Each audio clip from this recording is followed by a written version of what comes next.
الحمد للہ رب العالمین والصلاة والسلام علی رسولہ الکریم، اما بعد، اعوذ باللہ من الشیطان الرجیم، بسم اللہ الرحمن الرحیم۔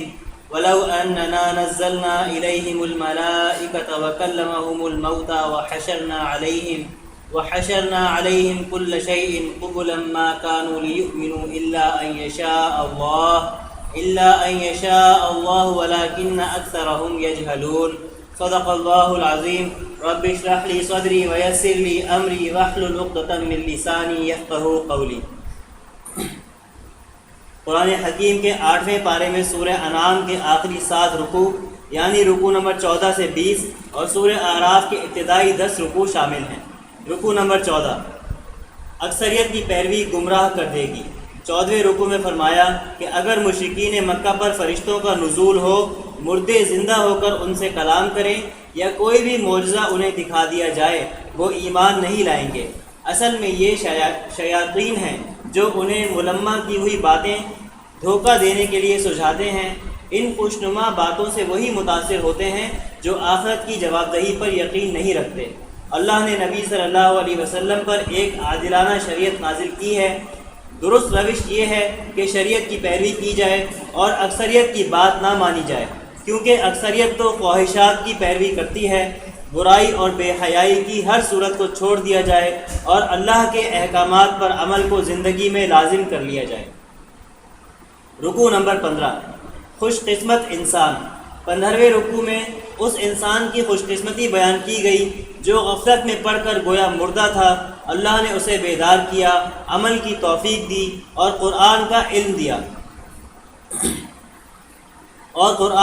دیا جس سے وہ دوسروں کو بھی بیدار کر رہا ہے۔ اللہ ہمیں بھی ایسی سعادت عطا فرمائے۔ آگاہ کیا گیا کہ ہر بستی میں حق کے اولین مخالفین بستی کے سردار ہوتے ہیں۔ تکبر کی وجہ سے ان کا سر حق کے سامنے نہیں جھکتا۔ اللہ جسے ہدایت دیتا ہے اس کا سینہ حق کی قبولیت کے لیے کھول دیتا ہے، اسے اللہ کا ہر حکم ایک خیر محسوس ہوتا ہے۔ اس کے برعکس جو شخص ہدایت کی نعمت سے محروم ہوتا ہے وہ اللہ کے ہر حکم کو ایک بوجھ سمجھتا ہے۔ رکوع نمبر 16، مذہبی پیشواؤں کے من چاہے فیصلے۔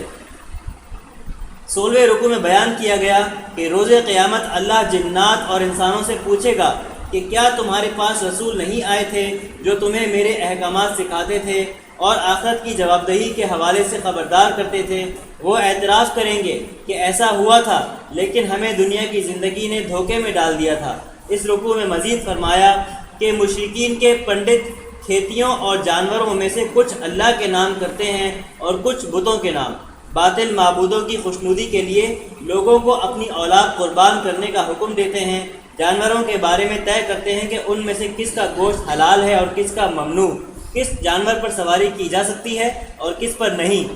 وہ فیصلے خود کرتے ہیں لیکن انہیں منسوب اللہ کی طرف کرتے ہیں۔ بلا شبہ وہ جھوٹے اور گمراہ ہیں۔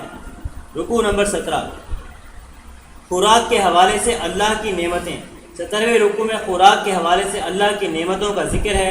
اللہ نے ایسے باغات پیدا کیے جن میں درخت اپنے سہارے کھڑے ہوتے ہیں اور ایسے بھی جن میں بیلوں کو چھتریوں پر چڑھایا جاتا ہے۔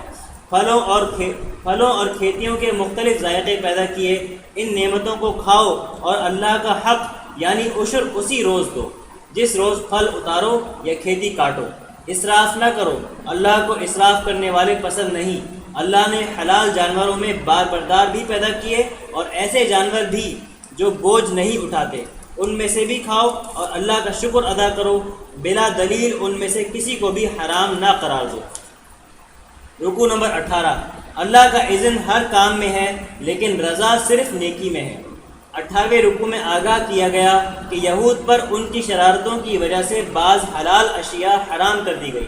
مشرکین کا قول بیان کیا گیا کہ اگر اللہ چاہتا تو ہم نہ شرک کرتے اور نہ ہی خود سے کسی شے کو حرام قرار دے سکتے۔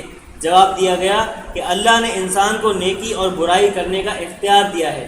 ہر نیکی یا برائی کا اذن وہی دیتا ہے، البتہ برے کام میں اس کا اذن ہوتا ہے لیکن رضا نہیں۔ دلیل دو کہ اللہ نے کہاں تمہیں حکم دیا ہے کہ شرک کرو؟ ہاں، شرک کی ممانعت کے حوالے سے بارہا حکم دیا گیا ہے۔ رکوع نمبر 19، اسلام کی معاشرتی تعلیمات۔ 19ویں رکوع میں اسلام کی معاشرتی تعلیمات کا بیان ہے۔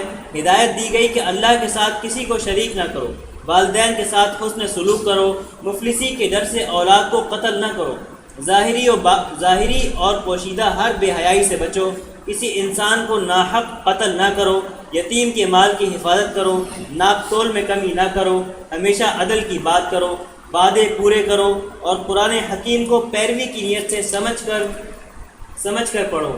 یہ ہے قرآن پر عمل کا راستہ، اس کے سوا کسی اور راہ کو مت اختیار کرو۔ اللہ ہمارے لیے ان ہدایات پر عمل آسان فرما دے۔ رکوع نمبر 20، سیدھا راستہ کیا ہے؟ 20ویں رکوع میں صراط مستقیم کی وضاحت ہے۔ صراط مستقیم ہے خالص دین پر عمل کرنا، یعنی ہر معاملے میں یکسو ہو کر اللہ کی اطاعت کرنا۔ اس کی عملی مثال ہے حضرت ابراہیم علیہ السلام کی حیات مبارکہ، جنہوں نے ہر محبت کو اللہ کی محبت کے سامنے قربان کر دیا۔ گویا سیدھے راستے کا تقاضا یہ ہے کہ ہم اس بات کا ثبوت پیش کریں کہ ان صلاتی و نسکی و محیای و مماتی للہ رب العالمین، بے شک میری نماز اور میری قربانی اور میرا جینا اور میرا مرنا اللہ کے لیے ہے جو تمام جہانوں کا رب ہے۔ اللہ نے ہمیں زمین میں اختیار دیا ہے اور اسی میں ہمارا امتحان ہے۔ اللہ کی بندگی کریں گے تو اس کی شان رحیمی و غفاری کے مستحق ٹھہریں گے، اگر اللہ کی نافرمانی کریں گے تو اس کے شدید عذاب سے دوچار ہوں گے۔ اپنے لیے اچھے یا برے انجام کی راہ اختیار کرنا ہمارے اختیار میں ہے۔ اللہ ہمیں صراط مستقیم اختیار کرنے کی توفیق عطا فرمائے۔ سورہ اعراف، تاریخ انسانی کا بیان۔ رکوع نمبر 1، روز قیامت فیصلہ نیک اعمال کے وزن پر ہوگا۔ پہلے رکوع میں آگاہ کیا گیا کہ اللہ نے کئی قوموں کو ان کے گناہوں کی پاداش میں ہلاک کیا۔ جب تباہی آئی تو وہ اعتراف کرنے لگے کہ ہم ہی ظالم تھے، یہ تو دنیوی بربادی تھی، اصل عذاب روز قیامت ملے گا۔ اس روز فیصلہ کن شے نیک اعمال کا وزن ہوگا۔ جن کی نیکیاں زیادہ ہوئیں وہ کامیاب ہوں گے، جن کے نیک اعمال کم ہوں گے وہ دردناک عذاب سے دوچار ہوں گے۔ رکوع نمبر 2، ابلیسیت اور آدمیت کا فرق۔ دوسرے رکوع میں قصہ آدم و ابلیس بیان ہوا۔ واضح کیا گیا کہ ابلیسیت اور آدمیت میں کیا فرق ہے۔ ابلیس نے تکبر کیا اور حضرت آدم علیہ السلام کو سجدہ کرنے کا حکم الہی توڑ دیا۔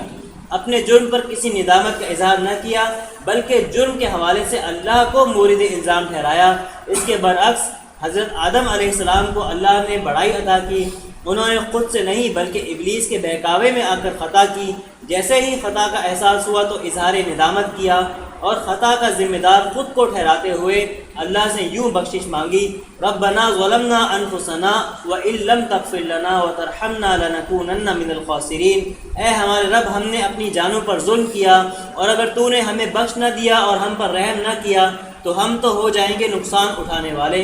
اللہ ہمیں آدمیت کی راہ پر چلنے کی توفیق عطا فرمائے۔ رکوع نمبر 3، لباس میں تقویٰ کا اہتمام کرو۔ تیسرے رکوع میں آگاہ کیا گیا کہ اللہ نے انسان کو ایسا لباس دیا ہے جو اس کی ستر پوشی کرتا ہے اور اس کے لیے زیب و زینت بھی بنتا ہے۔ شیطان اور اس کا ٹولہ چاہتا ہے کہ انسان کو بے حیا اور عریاں کر دے۔ اللہ چاہتا ہے کہ انسان لباس میں تقویٰ کا اہتمام کرے، یعنی مکمل ساتر لباس پہنے جس میں اسراف یا اظہار تکبر نہ ہو۔ اللہ ہر طرح کی بے حیائی سے ہماری حفاظت فرمائے۔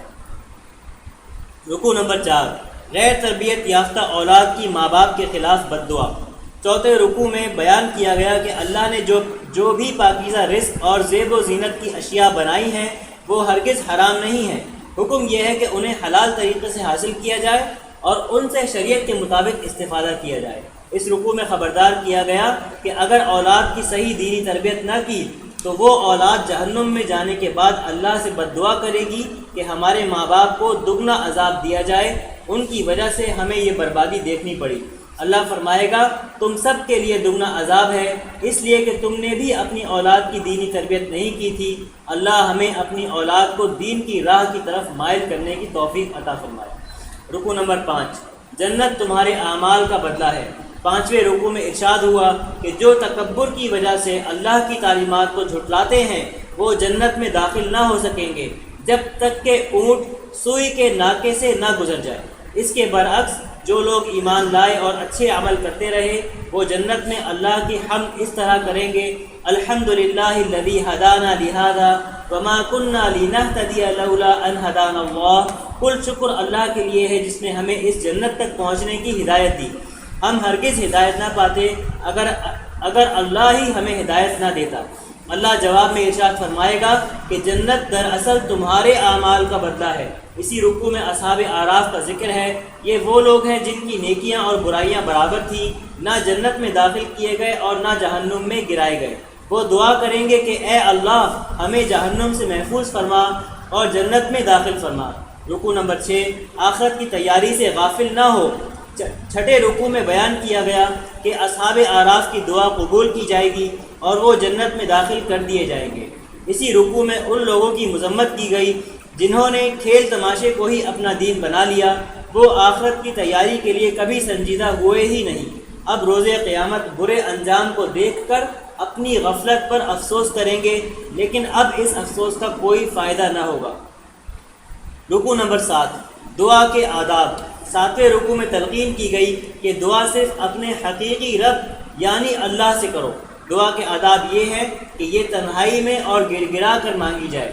دعا کرتے ہوئے اللہ سے اچھی امیدیں بھی ہوں اور اس کا خوف بھی طاری ہو۔ دعا میں زیادتی نہ کی جائے، یعنی چلا چلا کر نہ مانگا جائے اور نہ ہی ایسی دعا کی جائے جس سے کسی اور کا نقصان ہو۔ اللہ سے بھلائی کا سوال کیا جائے، زمین میں فساد نہ کیا جائے، یعنی اللہ کی نافرمانی نہ کی جائے۔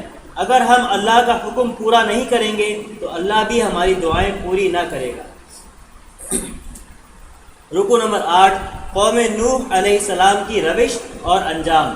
8ویں رکوع میں حضرت نوح علیہ السلام کا واقعہ بیان ہوا۔ انہوں نے قوم کو اللہ کی بندگی کی دعوت دی۔ قوم کے سرداروں نے ان کی دعوت کو جھٹلایا اور حضرت نوح علیہ السلام پر گمراہ ہونے کا بہتان لگایا۔ اللہ نے حضرت نوح علیہ السلام اور اہل ایمان کو بچا لیا اور جھٹلانے والوں کو ایک طوفان کے ذریعے ہلاک کر دیا۔ رکوع نمبر 9، قوم ہود علیہ السلام کی بربادی۔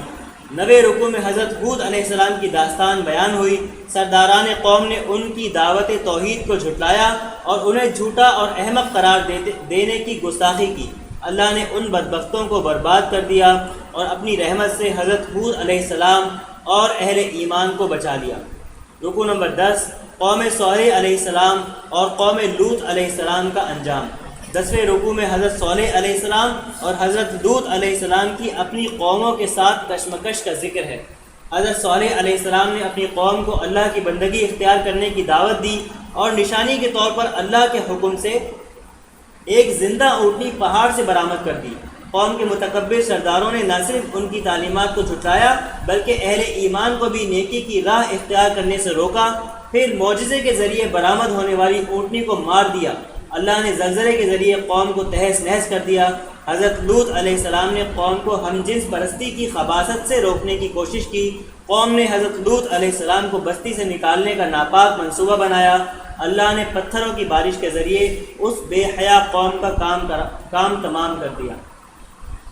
سبحانک اللہم و بحمدک نشہد ان لا الہ الا انت نستغفرک و نتوب الیک۔